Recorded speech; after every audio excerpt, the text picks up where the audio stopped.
A kitchen, late afternoon. An old woman's hands are working a piece of dough. The light comes from one window from the right. The hands are not in a hurry. They have done this before. They will do it again. We do not see her face. We do not need to. Out of roughly 6,400 mammal species on Earth, 5 keep their females alive long after they stop being able to reproduce. Orca, beluga, narwhal, short-finned pilot whale, false killer whale. And one ape, you are the ape.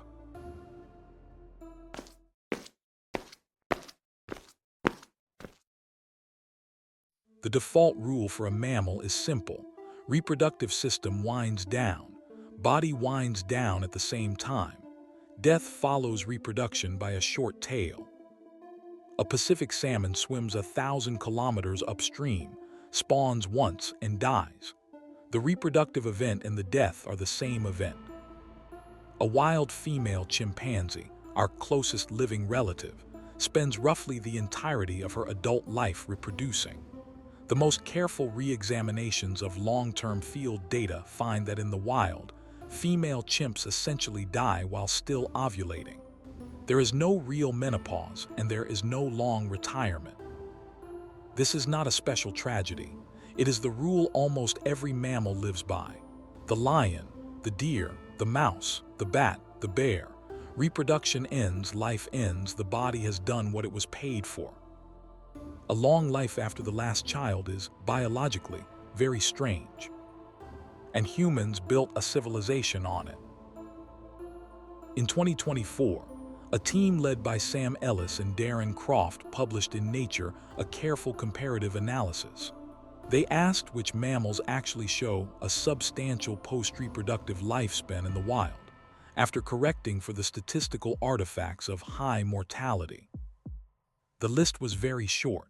Killer whales, belugas, narwhals, short-finned pilot whales, false killer whales. Every other mammal on the planet either does not reproduce at all yet, or is still reproducing, or is dead. There is essentially no in-between category, except in those 5 whales and in us. What do orcas and humans have in common that almost nothing else does? They live in family groups across generations. The older females know things the younger ones do not, where the salmon will be when the river runs thin, which strait the seals come through. A 2012 paper in Science reported that in lean salmon years, the female killer whales who lead the pod's foraging are the oldest, post-reproductive matriarchs. Their reproductive bodies have closed. Their information bodies are still open for business. The first person to take this idea apart with field data was the anthropologist Kristen Hawkes, working with Hadza foragers in Tanzania in the 1990s. She watched what the old women did. They were not retired. They were the ones who walked further to dig the deepest tubers, the ones the children could not yet reach. The food they pulled out of the ground went to the children of their daughters. Hawkes and her colleagues published in 1998 in the Proceedings of the National Academy of Sciences the formal observation. Daughters with active mothers weaned their babies earlier and began the next pregnancy sooner. The grandmother was the reason the species could afford a second child while the first was still small. A few years later, the demographers Mirka Lodenpere, Viapi Lama and colleagues reached for older data. 18th and 19th century parish records, Finland and rural Quebec. Every birth, every death, every marriage. Hundreds of thousands of lives. They asked one question. For each grandmother, how many years did she live past the birth of her last child, and how many of her grandchildren survived? The answer, published in Nature in 2004, was that each additional decade a grandmother lived past her own reproduction was associated with roughly 2 more grandchildren reaching adulthood. The mechanism was the same as in Tanzania: food, care, a second pair of hands. The mother who had a living mother could afford to start the next pregnancy while the previous child was still alive. In 2008, Ruth Mace and Rebecca Sear collected 28 pre-industrial studies into a single meta-analysis. They asked which relative, present in a child's life, most reliably predicted that the child would survive to adulthood. The answer was the maternal grandmother, not the father, the maternal grandmother. This is the number that ought to sit in the front of your mind for the rest of this episode. The single most empirically load-bearing relative for your existence, on average, is your mother's mother. Why was she load-bearing? Because humans have a problem that almost no other animal has. A young chimpanzee can feed itself by the age of 5. A young human cannot feed itself reliably until roughly 20. For 15 years, on average, a human child runs on someone else's labor. This is a very expensive arrangement. A mother cannot afford it alone. She cannot carry the toddler, gather the food, nurse the newborn, and teach the older child which roots are safe and which ones will kill it. Not all at once. The species ran into a bottleneck. Slow-developing brains demanded long apprenticeships. Long apprenticeships demanded teachers who were not pregnant. The mother is, for most of her reproductive life, pregnant or nursing. Something had to give. Either the brains had to grow slower, or the species had to invent a teacher who was not pregnant. What evolved instead was a kind of biological labor reallocation. A subset of females around age 50 stopped releasing eggs.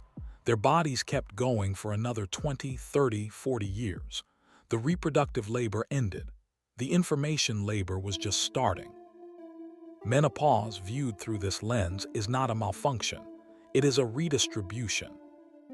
You can ask the same question in reverse. What happens to a human lineage that does not have the grandmother in it? The agent-based modelers James Coxworth, Peter Kim, and Kristen Hawkes did this in 2015 in the Proceedings of the Royal Society B.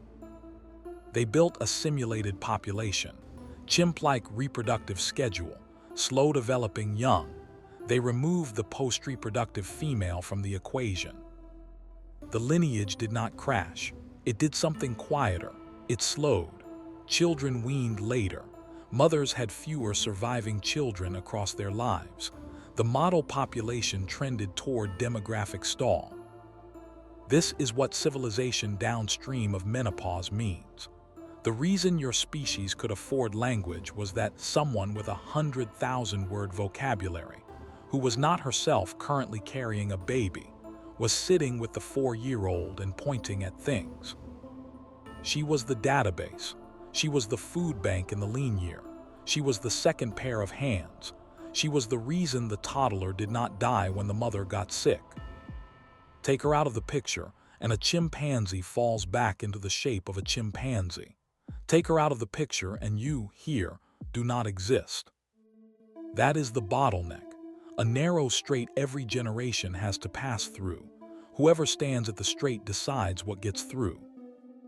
If selection acted that hard on female longevity, the obvious question is why men also live so long. Not as long on average, but long enough that the species has grandfathers too. George Williams in 1957 suggested one part of the answer. Genes that help you while young can carry a price tag that comes due late. The same gene that built the strong reproductive body might leave the late body with a thinner skeleton, a slower heart, a tired immune system. Evolution selects on the young end. The old end rides along. The anthropologist Frank Marlowe, working with the same Hadza foragers as Hawkes, proposed in 2000 a second part of the answer. Older men in foraging societies sometimes continue to reproduce. They mate with younger women. Their late-life survival is not selectively neutral because some of them are still producing children. This is the patriarch hypothesis. It is not refuted.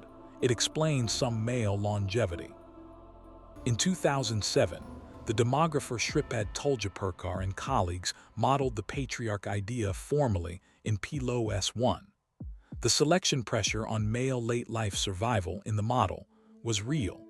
It was also clearly weaker than the selection pressure on female late-life survival via grandchildren. Sear and Mace's 2008 meta-analysis, the one we already met, has another finding inside it. The most consistent positive predictor of child survival in the pre-industrial dataset is the maternal grandmother. The least consistent predictor, the one that comes out small and variable across societies, is the father. The honest verdict is this. The grandmother hypothesis is supported by foraging society field data, by parish record demography, by toothed whale comparative biology, and by mathematical modeling. The patriarch hypothesis is supported by some demography. Both columns of the ledger have entries. One column is much longer. Most of what you inherited from your grandmother is not in your chromosomes. It is in the fact that your mother knew how to be a mother because her mother was still around when your mother was learning. It is in the chain that did not break. A few episodes ago, we talked about the soulmate myth. The data underneath it was not really about romance. It was about whose mother was alive and whose mother was nearby, and whose mother could explain to a young woman in her 20s what was happening to her body and her child and her marriage. The thing we romanticize as the perfect partner is, in part, the thing our grandmothers used to be for us. The neuroscientists Michael Tomasolo and Joseph Henrich spent careers arguing the same point from a different angle. Humans rely on cumulative culture more than any other species. What we know is too big to be relearned every generation. The species lives or dies by the faithfulness of intergenerational transmission. And the historical transmission line, on average, ran through her free time, through her not being pregnant, through her staying alive with a working memory while children grew up around her. This is what we mean when we say civilization is downstream of menopause. We do not mean it as a slogan. We mean that the simplest, most empirically supported account of how a slow-developing, language-using, culture-accumulating ape got off the ground requires that some of its females stopped breeding and kept teaching. Back to the kitchen, late afternoon. The dough is folded over once and the hands rest. You did not know any of this when you were 6 and she was alive. You did not know it when you were 18 and she was older. You may not know it now. The numbers are not in the air around her. They were never going to be. But your line existed because hers existed. The reason you can read this sentence is partly that someone in your line, several generations back, lived a long time past the last baby she ever carried, and used that time to keep the rest of you alive. She is not still here because evolution forgot her. She is still here because evolution couldn't afford to lose what she knew. Claymind may have overthought this one, but if it made you think, please like, share, comment, and subscribe.